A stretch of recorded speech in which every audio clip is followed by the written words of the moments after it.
On va tester cette bière, donc là effectivement on penche le verre à 45 degrés pour éviter le col de mousse trop important. La bière c'est principalement 4 ingrédients de base, à savoir de l'eau bien sûr, de l'orge maltée, donc une céréale, du houblon, c'est-à-dire une fleur qui va donner un côté amérisant, et bien sûr des levures. Alors ici la bière se déguste comme du vin, alors bien sûr après les spécialistes vont amener des petites différences sur le côté amer qui est si vous voulez provoquer, induit par le houblon, qui nécessite quand même un petit apprentissage de se sensibiliser à cette saveur et voir à ces arômes qui ne sont pas les arômes les plus courants dans la gastronomie ou dans le vin bien sûr. Super doré, super ambré, très belle couleur et une très belle aromatique, il me semble avoir senti comme ça au moment du service. Oui, c'est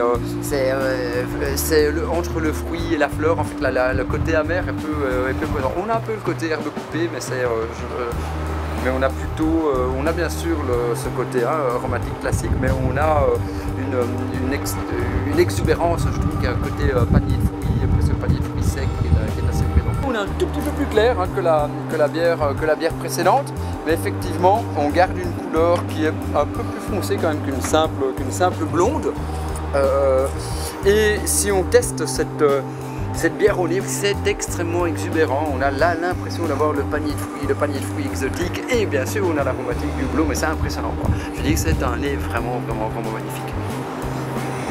Oui, on a un nez dans... Oui, on a la mangue, on a l'abricot, dans les fleurs, la pêche, on a aussi un peu le côté floral, et on a cette herbe coupée qui est vraiment caractéristique du houblon.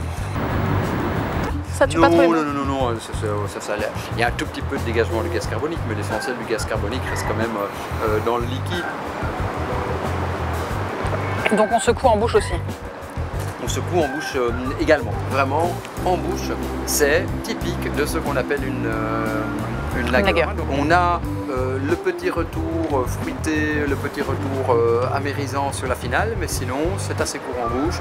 C'est une vraie bière de soif. C'est extrêmement rond, extrêmement séduisant. Bien sûr, on a les 10% d'alcool, donc on arrive sur des bières qui titrent presque comme du vin. Donc ça se sent. Ce volume en bouche, on le sent. On sent le sucre résiduel qui enveloppe le tout. On a aussi en fin de bouche ces fameux acétates d'isoamyle, ce côté un peu banane qui revient lorsqu'on déglutit la bière. On se fait plaisir, on la déguste, on étanche sa soif sans trop de blabla. Et à savoir comme moderne. On vous a pas tout ouverte. Ouais. Ça nous fera un petit...